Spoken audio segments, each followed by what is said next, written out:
Lori is working on speech number 4, dynamic leadership level 3, negotiate the best outcome. No negotiations, a starting point. No negotiations, Lori Myers, DTM.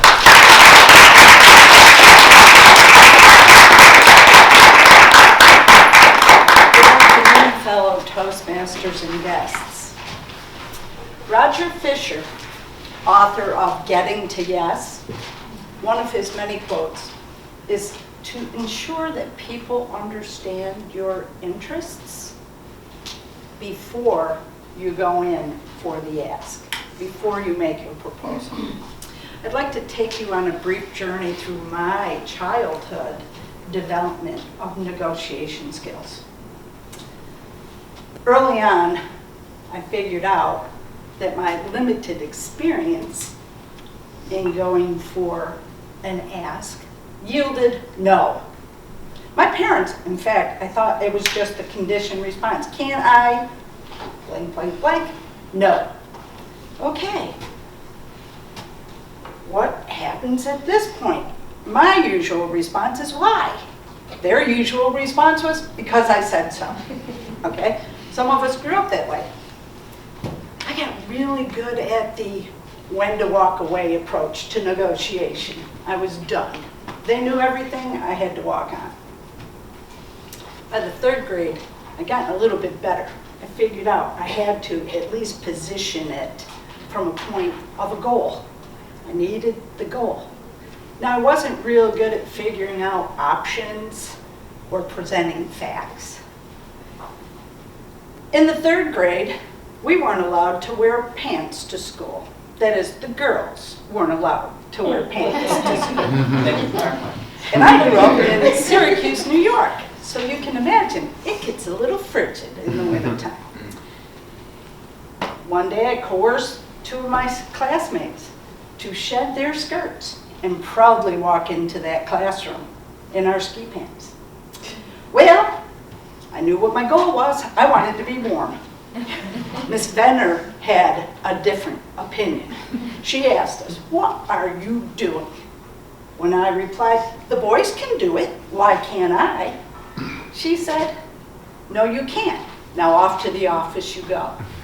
Definitely an example of a win-lose situation. She won, I lost.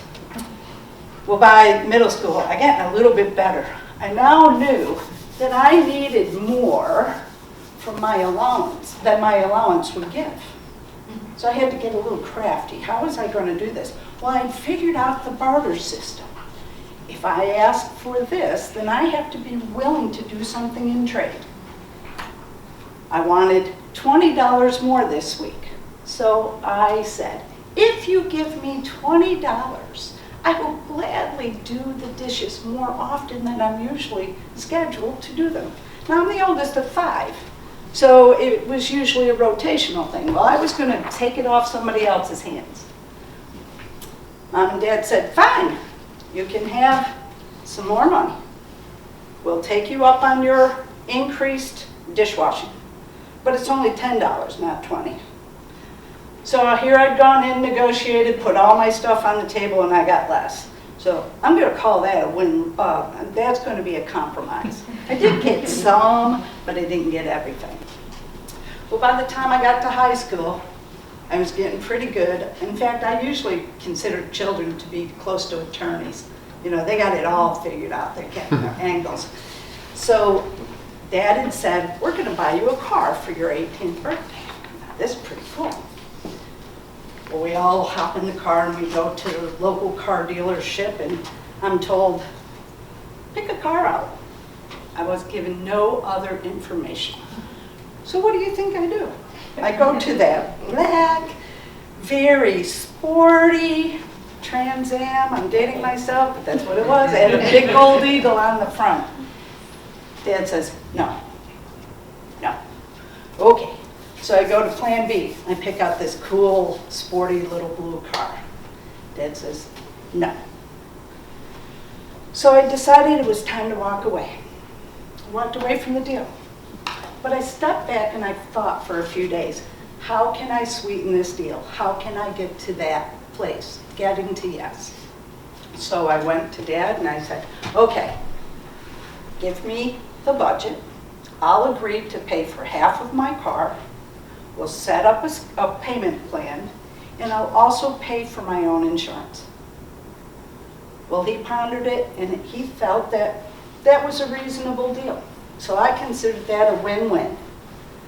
I met his criteria, he met my criteria, and I got this really cool red car that I used to call my Starsky and Hutch car. Not really, it wasn't all that cool, but it was in my eyes. So for me, negotiation, no has always been my starting point. That's why I call this no-gotiations. Thank you.